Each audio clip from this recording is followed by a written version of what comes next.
এবছর শহীদ মিনারে ২১শে জুলাই সমাবেশ করবে প্রদেশ কংগ্রেস। বৈঠকের পর এমনই জানালেন প্রদেশ কংগ্রেস সভাপতি শুভঙ্কর সরকার। মৌলালী যুব কেন্দ্রে প্রদেশ কংগ্রেসের আত্মসমীক্ষা ও ভবিষ্যৎ পরিকল্পনা শিবির অনুষ্ঠিত হয়। সেখানে সদ্য সমাপ্ত বিধানসভা নির্বাচনের ২৯৪ জন কংগ্রেস প্রার্থী, সমস্ত সাংসদ, জেলা সভাপতিদের ডাকা হয়। এদিন শুভঙ্কর সরকার বলেন, বেশ কিছুজন কংগ্রেস নেতৃত্বের সঙ্গে যোগাযোগ করেছেন, তবে কংগ্রেসের যোগদানের বিষয়ে অভ্যন্তরীণ কমিটি সিদ্ধান্ত নেবে।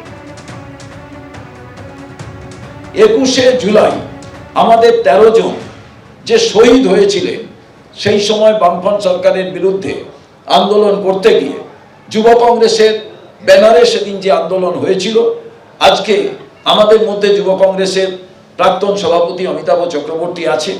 আমরা তাকেও সামনে রেখে কংগ্রেস শহীদ মিনার ২১শে জুলাই আমাদের সবাই বাংলার একত্রিতভাবে যারা লাঞ্ছিত বঞ্চিত মানুষ দীর্ঘদিন ধরে আমরা একত্রিতভাবে আমরা এ লড়াই শুরু করব। তাই ২১শে জুলাই শহীদ দিবস উপলক্ষে শহীদ মিনারের নিচে আমাদের এই কর্মসূচি পালিত হবে।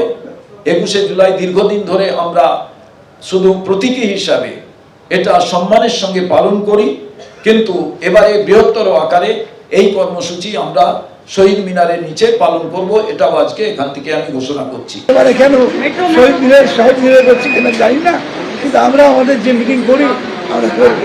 আগেও কেন্দ্রীয়ভাবেই করেছে, লোক হতো না। এখন সিপিএম ওদের সাহায্য করছে যাতে করে ওরা আমাদের উপর অত্যাচার করতে পারে, আমাদের গাড়ি ছাড়া করতে পারে, সেভাবে ওদের সাহায্য করছে।